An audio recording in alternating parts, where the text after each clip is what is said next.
And well, for more on this, Professor Kinvara Jangid, Adjunct Faculty, Ben-Gurion University, Israel, and Director, Center for Israel, is now joining us live on NDTV. Welcome to NDTV, sir. First up, 2 years since the Israel-Hamas war. We do know that the indirect talks are underway in Egypt. How optimistic are you of a breakthrough?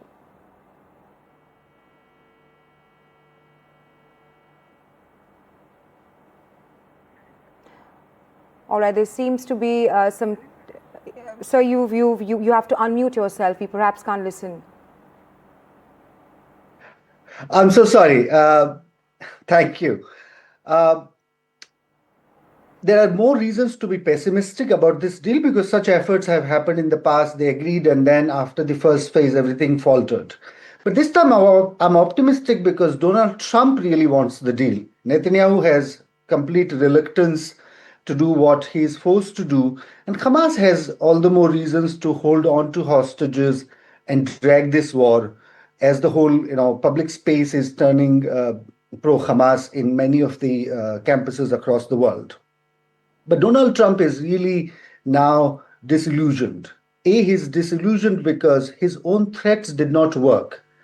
Let's recall, 20th of January, he took the oath.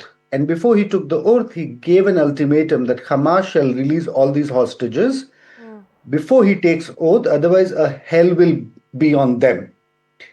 To their credit, Hamas, a non-state actor, a small militant organization, armed group, survived those threats, survived those ultimatums, and ultimately Donald Trump had to realize he will have to make a compromise. So this time he gave Hamas two options.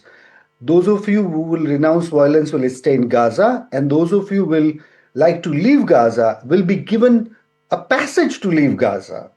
That's unheard of.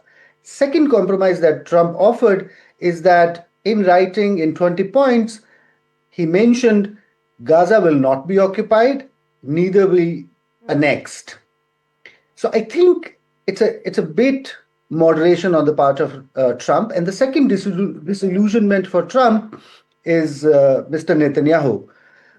Israel has formidable intelligence force, has military power, but in the last 1 year, when Israel got a full backing and a blank check from Donald Trump, it couldn't defeat Hamas.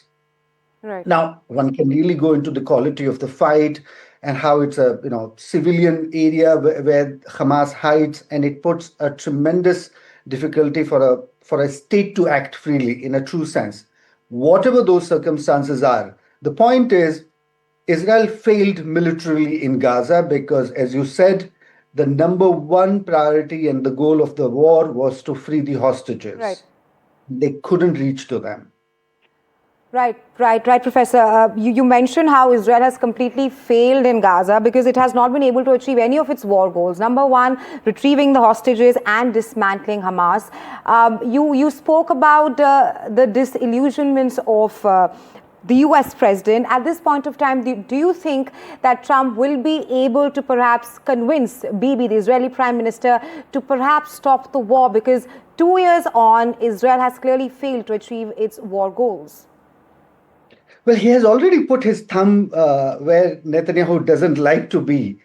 Remember when Netanyahu went to UNGA, he was told to stay for extra day to meet Trump. And this is when he came in agreement with Trump plan. But Trump also told him to pick the phone and apologize to the Qatari prime minister. Right. The second thing that Trump told Netanyahu is that West Bank will not be annexed. This is said to, in a way, calm the Arab anger against his full support to Israeli aggression or unilateralism. So I think Donald Trump has already put his leverage on Netanyahu. The problem is, Trump doesn't have a leverage on Hamas. Think of it for a second. The mightiest leader of the world is giving ultimatum and the threats to Hamas for the last 9 months. Right. And Hamas doesn't budge. The only leverage this time Trump realized he has are his Arab allies. So he, in a way, massaged the ego of the Qataris by making Netanyahu publicly apologize to them And now he employed even a state like Pakistan to publicly say, we endorse Trump's plan and we want Hamas to take it. So I think he's playing with the undemocratic but Islamic leaders across the world that have been the supporters of Hamas, and to put Hamas under pressure through them, because Trump can't really pressure Hamas on his own.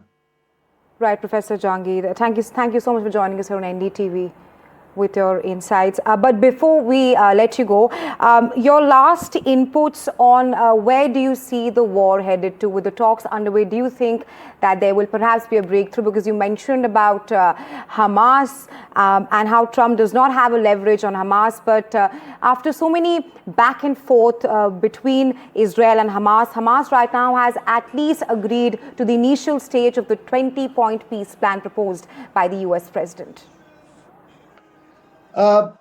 Wars in Middle East can go on for years. I remember in October 2023, I was in Israel, and one of the anchors in NDTV asked in December 2023 how long the war will go. I thought it will go for a year. It has been 2 years, and I really think it will go on for another years, not a year, because even if the hostages are free, what would be the breaking point after the hostages are free? Hamas will refuse to disarm itself. Israel will refuse to withdraw the army. Netanyahu's right-wing allies will pressure to take the land of Gaza back. Okay. American presidents will be forever in a problem with their endorsement of the Israeli claims and the control of the territories. Europeans have already made themselves very clear, we support the two-state solution. America will have to support Israel on its own. I think the diplomatically speaking, Israel has lost a great amount of things. And one of them is to really get itself into a situation of a war that it cannot win, and also a war that it cannot perhaps really leave behind. Right, Professor. And also just to add to the point you made, that Israel has not only lost its war goals, but it has also been isolated on the global stage as it continues to fight Hamas in Gaza. But thank you so much for joining us here on NDTV with your insights.